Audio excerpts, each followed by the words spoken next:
We have one of our favorite experts in the house. When I say expert, she is really what you call an expert. If I had to start reading out her bio, her profile, we'll probably take the whole segment. But we've got Ochuko Prudence Daniel in the house. It is great to have you, ma'am. You are welcome. Hello.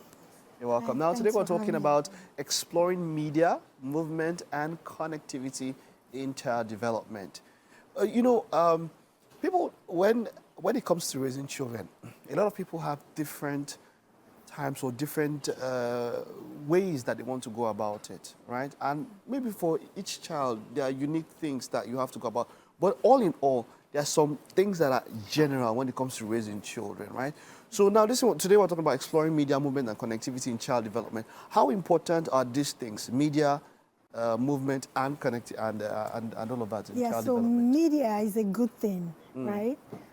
But, being a good thing, impacting our civilization. Just before you go on, when you say media in this topic, in this context, what do you mean? The screen for children. Screen time. Basically, social media for older children, and all of that. So media in general, screen time. It's a good thing impacting our civilization positively in this sense. But just like, everything has to be done in moderation.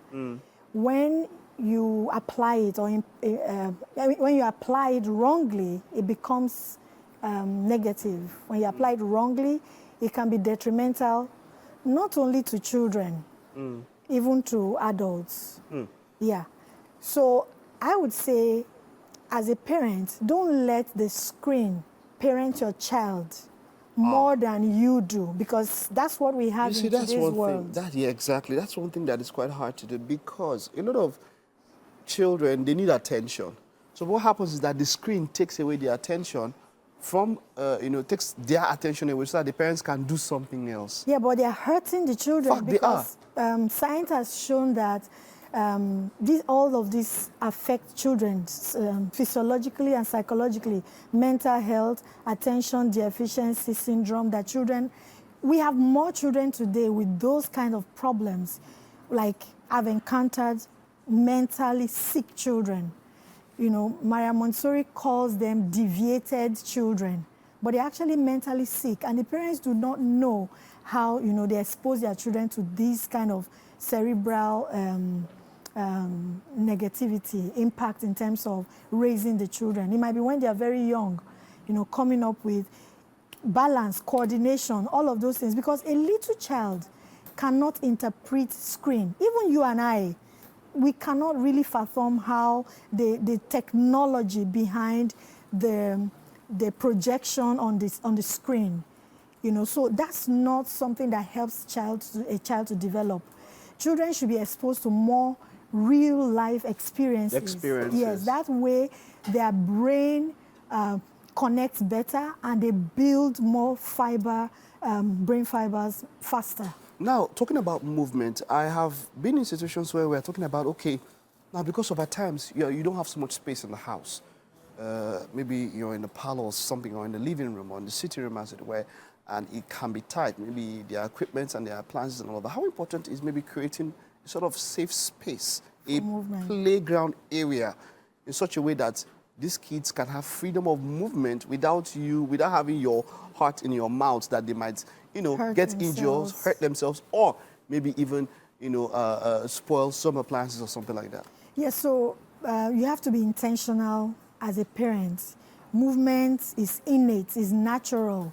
Movement comes as part of the child's work to develop. Movement, character, and the will, they are connected. You can move even while you're seated. But then I think parents should look into more connectivity in form of movement. You can have a dance party at home. Another thing is involvement. If you just set up movement for children to move and then you're not there, that's when the issues of falling or injuring themselves, come to play. It should be like an activity that is involving the parents. As a parent, it should be a role model. You can bike with your children. Today's children don't even know how to ride bikes anymore. I was in the Netherlands and I had to buy a bike to move around. I learned to bike when I was a country and bike. A little child. A friend, I just saw a status from a friend, and in this particular area, there were over, the bikes were in thousands. Yes, they're In just one area and all of that. What is it with Netherlands and bikes? But that's good for the movement, Definitely. human body. It so is. It is. people should develop that movement. You can have a dance party, you can have short or long walks with your children, and then have like intentional activity where even when you are doing this walk, you are talking, active communication, talking and listening. Some parents just turn off their children by not responding to them. You have to actively listen and participate in what they're... And another thing I want to point out to parents is, if your child is interested in a topic, like if you bring a topic that your child is interested, they enjoy it with you. You know, there's a disconnect between the generation of the kids and generation of parents, so it's difficult to connect. But if you bring a topic that the children are interested in, they are able to connect with you, and then you can involve in an activity together, not set them off to play or to screen, and then you pull off. No, you need to do this with the children and be a role model. Some mothers especially sit in front of the screen. They are like couch potato, what do they call them? Couch potatoes. Couch potatoes all day watching Telemundos and all of this. Yes. And children, they copy you. And so they can sit down for hours and watching Coco Melon. And then their brain suffers for it. And then later they are looking for lesson teachers or schools that can do magic. No. The development, we play a major role in even in teenagers. They sit in the car and you don't hear anything. Everybody's head is down.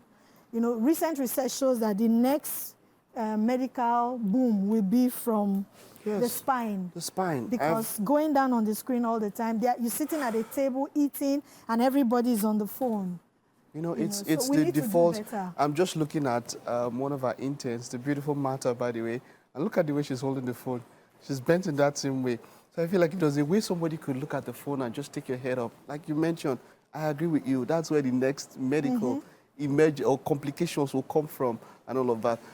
Prudence Daniels, it is very, very enlightening talking to you, quite revealing, as it were. And I hope people were able to take these things and actually put them into practice. Thank you.